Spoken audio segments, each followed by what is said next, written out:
Your attention, please. During every suspenseful moment of the running of the motion picture macabre, the life of everyone in the theater will be insured by Lloyd's of London for $1,000 against death by fright. However, even Lloyd's of London will not grant coverage for any person with a known heart condition or for suicide by any member of the audience.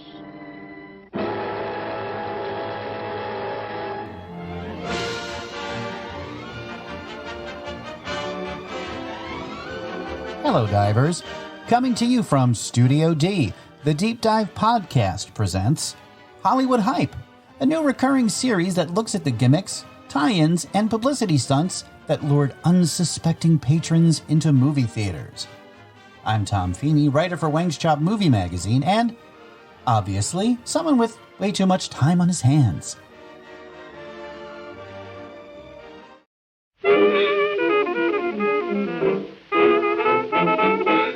Since the early days of the motion picture, producers and promoters alike have used various methods, some quite outrageous, to get audiences to flock to theaters to see their films. Amazingly at the time, things that we take for granted like, sound and color, were considered gimmicks. In this inaugural edition of Hollywood Hype, we dive into the life and legacy of the godfather of the insane promotion, William Castle. If the name isn't exactly familiar to you, that's no surprise.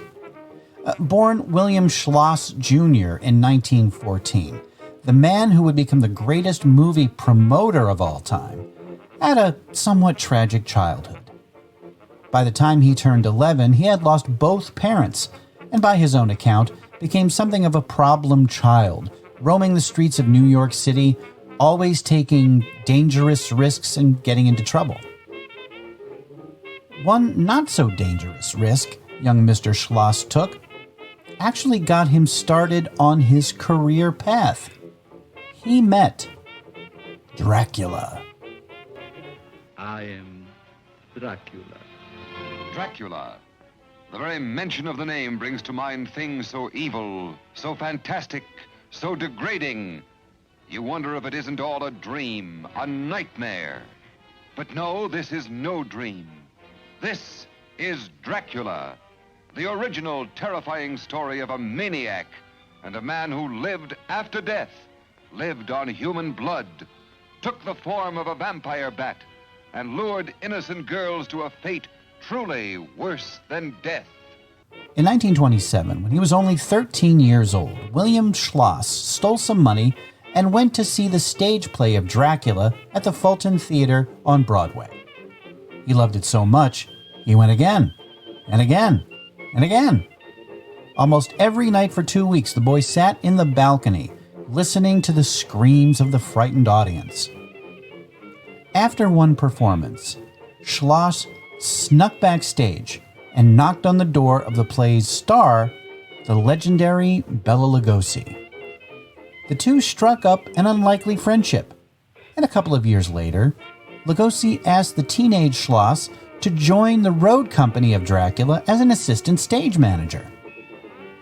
It was there that he began coming up with ideas to drum up publicity for the show, including having a black coffin at the theater entrance to entice curious passers-by. Now, after that big break, William Schloss was no more. Since the German word Schloss translates to something like castle in English, William Schloss became William Castle.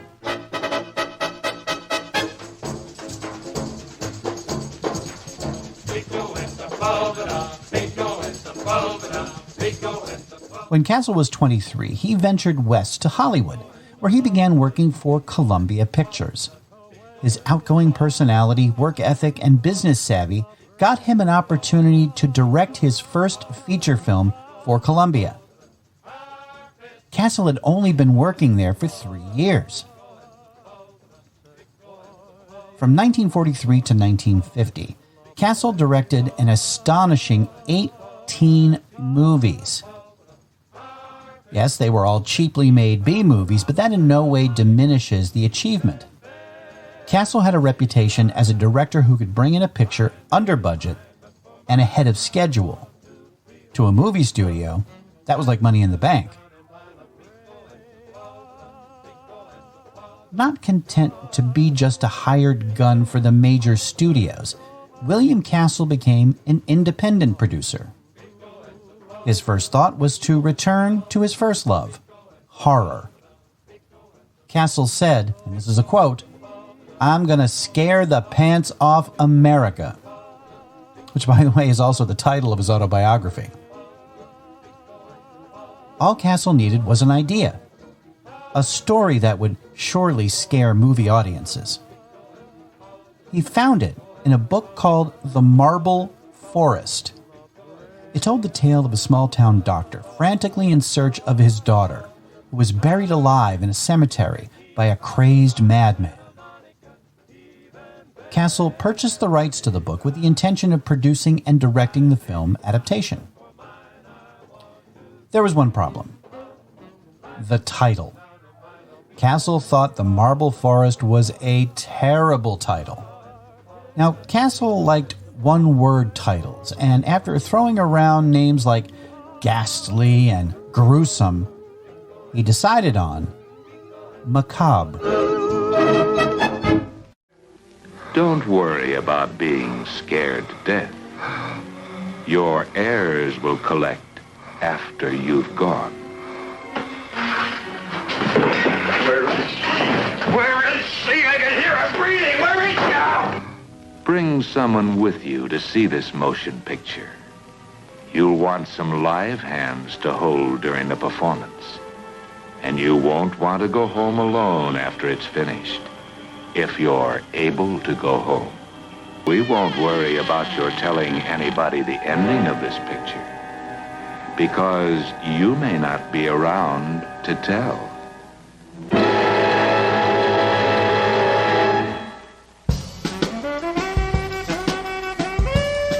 Castle and his wife Ellen agreed to mortgage their home to help with the money for the production. Macabre was shot in only 9 days and cost $90,000. So the film was finished, but something was missing. It just wasn't scary enough. Now, Castle had no more money to reshoot any scenes or add additional footage. So Macabre needed a hook, a gimmick, a way to ensure audiences flocked to the theaters. Warning! Macabre scares the yell out of you. Macabre, the most frightening picture ever to come out of Hollywood. So nerve-shattering that no theater dares show it without insuring you against sudden death from fright. During the showing of Macabre, the life of every person in the theater is insured by the world's largest insurance company for $1,000 in case of death by fright. Please note, this amazing policy does not cover people with known heart conditions, nor is it valid in case of suicide. Yes, you walk out of the theater terror-stricken, or you're carried out on a slab $1,000 richer. See Macabre, written by 12 of the world's most famous authors of mystery and suspense. Macabre, the picture that hammers your nerves with sudden shocks until your battered senses scream for help. Say Macabre! Yes, William Castle's brilliant idea was to have internationally renowned company Lloyd's of London insure each and every audience member for $1,000 in case someone died from fright during the movie. Patrons could sign a beneficiary agreement handed to them as they entered the theater. Now, believe it or not, the insurance was totally legitimate. Now, of course, Castle knew that no one would collect because his film wasn't that scary. The real scare was, would audiences in 1958 actually fall for this stunt? Oh, they did. They really did. Macabre, which cost $90,000 to make, remember, grossed over $5 million at the box office. No one ever collected on the policy. The film's distributor, Allied Artists, wanted another movie and another gimmick right away. What they got was The House on Haunted Hill.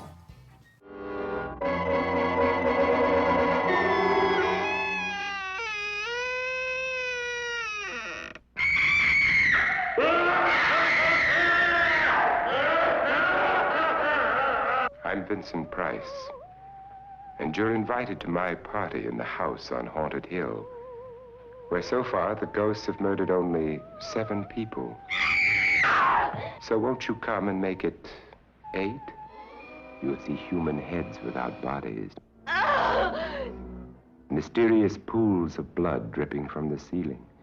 The walls move slowly in against you. Don't try to escape, you can't. The ghosts are waiting, so won't you join me in the house on Haunted Hill? Hurry, or you'll be late for your own funeral.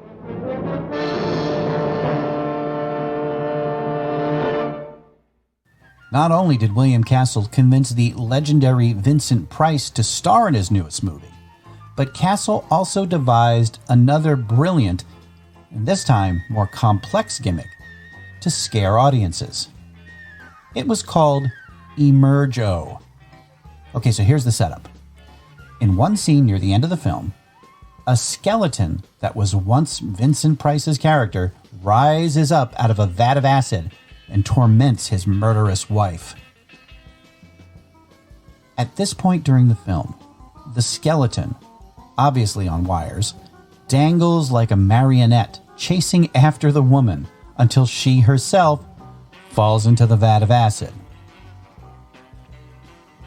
Theaters that showed the film had a small black box installed next to the movie screen, virtually invisible to the audience. During the aforementioned scene, the projectionist pushed a button and a glowing skeleton would emerge, hence the name Emerge-O, from the box and travel on a wire over the audience. Amazing. And again, audiences went crazy for it. And theater owners were clamoring for more. Something bigger and more exciting. Something that would, quite literally, shock audiences. Something called the Tingler. I'll let Mr. Castle explain. I'm William Castle, and I feel obligated to warn you about the next attraction you will see at this theater. The picture is The Tingler, which I directed. And for the first time in motion picture history, members of the audience, including you, will actually play a part in the picture. You will feel some of the physical reactions, the shocking sensations experienced by the actors on the screen. I guarantee that The Tingler has more shocks per minute than my last film, The House on Haunted Hill. But don't be alarmed. You can protect yourself. When you see the picture, you will be told, and remember the instruction, how you can guard yourself from attack by The Tingler. Yes, The Tingler, not the Tangler, or the Tinkler, or the Tickler, or the Tinkerer. In the 1959 film, a doctor discovers that all humans have an invisible parasite attached to their spines that causes a tingling sensation. A creature that in moments of great fear can curl around the spinal column and crush it. The only cure is to scream. An interesting idea, but how do you sell it to audiences? Well, with the most electrifying gimmick yet. Castle called it Percepto, and it was one of the most ambitious gimmicks he would ever attempt. Electrical devices would be attached to a number of seats in each movie theater. At a certain point during the movie, these devices would deliver a low-level buzz directly to the behinds of audience members. Once again, I'll let Mr. Castle explain.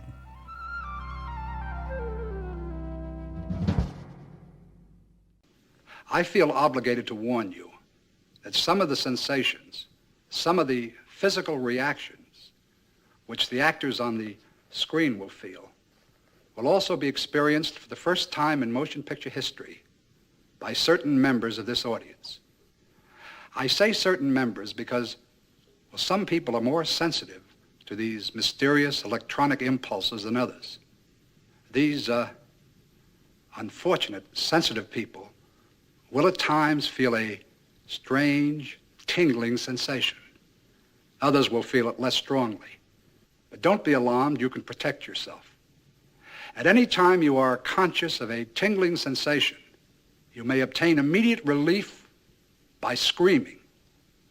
Don't be embarrassed about opening your mouth and letting rip with all you've got, because the person in the seat right next to you will probably be screaming too. And remember this, a scream at the right time may save your life.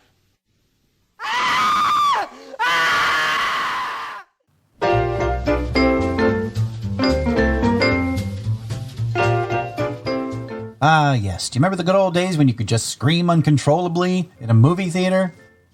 No, neither do I. To up the ante even further, Castle hired people to scream and faint in the audience during some performances. He also had fake nurses and an ambulance present outside the theater, just in case. William Castle's gimmicks were so successful that the master of suspense, Alfred Hitchcock, used one of his own for his most famous film of all. No one, but no one, will be admitted to the theater after the start of each performance of Psycho. Do not expect to be admitted into the theater after the start of each performance of the picture. We say no one, and we mean no one. Not even the manager's brother, the President of the United States, or the Queen of England. God bless her. Another tactic that Hitchcock seemingly borrowed from William Castle was inserting himself into the trailers for his movies.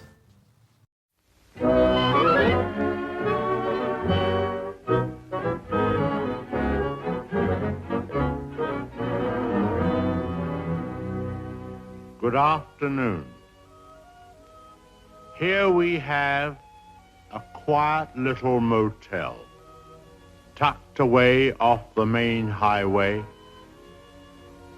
and as you see, perfectly harmless looking, when in fact, it has now become known as the scene of the crime. Well, they've cleaned all this up now. Big difference. You should have seen the blood. The whole place was, well, it's too horrible to describe. Well, the murderer, you see, crept in here very slowly. Of course, the shower was on, there was no sound, and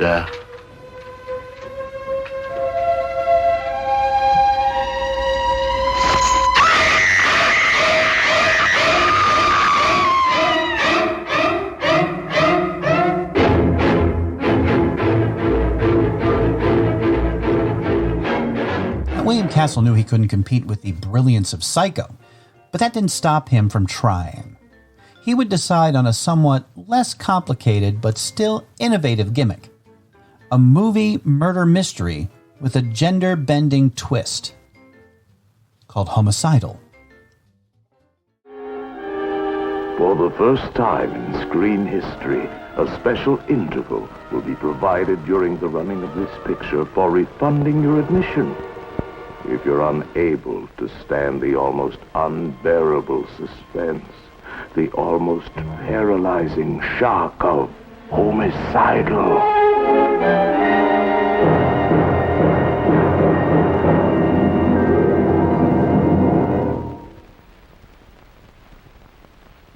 If homicide is your hobby, may I recommend a surgical knife for a nice, clean, quiet murder.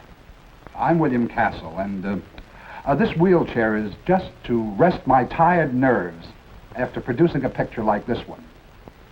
We are so sure you will find it such a shocking and startling experience that we are offering a money-back guarantee when you come to see Homicidal.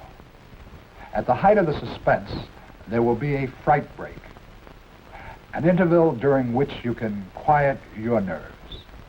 If you are too frightened to see the end of the picture, your full admission price will be refunded. Time to go downstairs now. Got a date to carve a corpse. The fright break idea scared theater owners more than it scared audiences. They initially balked at the idea of a money-back guarantee, but after Castle's previous successes, the idea went forward. According to Castle himself, only around 1% of audience members wanted a refund. Homicidal made a killing at the box office. William Castle's reputation for gimmicks and stunts followed him, much like M. Night Shyamalan's penchant for plot twists. It was expected that the master showman top himself with every picture. But perhaps his most ingenious gimmick came with his 1961 thriller, Mr. Sardonicus. It's the story of a man who gains riches but is afflicted with a terrifying, permanently frozen grin on his face, leaving him unable to speak. He performs gruesome experiments on innocent victims in an attempt to restore his face. Originally, Castle didn't have an idea for a gimmick to publicize Mr. Sardonicus. He was content to let the film speak for itself. But when he showed the finished product to executives at Columbia Pictures, they insisted that he change the rather downbeat ending where Mr. Sardonicus dies in agony. Columbia wanted something more audience-friendly. Castle adamantly refused to change the ending. So now there was a stalemate. Columbia wanted one ending, Castle wanted another. So Castle thought, why not have both? For years, I have searched for a unique way whereby a motion picture audience can actually decide the climax of a picture. I have found such a way. My latest picture, Mr. Sardonicus, offers something no audience has ever had before: the power to determine the fate of a character on the screen, the power to punish. In ancient Rome, spectators could decree life or death to a gladiator by indicating thumbs up or thumbs down. During the French Revolution, the mobs could condemn a man by merely shouting, "To the guillotine." In the early West, vigilantes took the law into their own hands. Today, for the first time, the awful power to punish will be yours. After you see the evil events that made Mr. Sardonicus what he was, you will decide what should be done to him. Mr. Sardonicus. What makes his name strike terror? What strange attraction did young women have for him? What secrets are hidden behind his doors? When you come to see Mr. Sardonicus, you will receive a ballot like this. At a certain point in the picture, you will vote thumbs up or thumbs down. His punishment will depend on the result of your vote.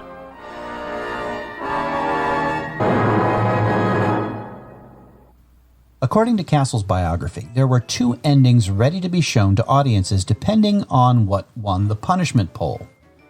However, no evidence of another more merciful ending is known to exist. Most film historians believe that no alternate ending was ever shot.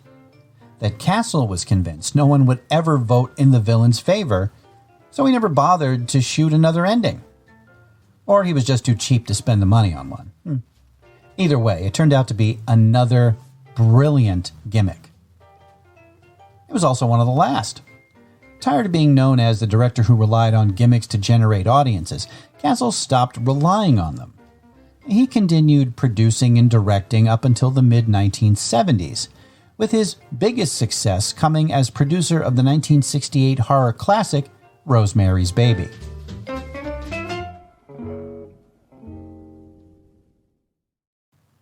William Castle passed away in 1977 as a result of a heart attack. He was 63 years old.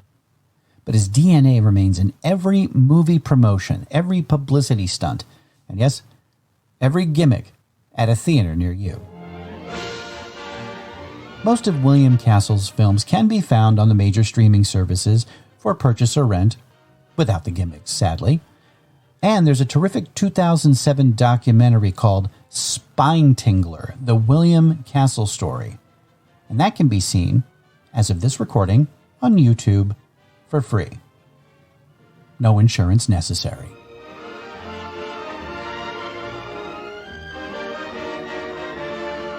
Thanks for listening. If this is the first time you've heard this podcast, check out our past episodes, available on almost all podcast providers.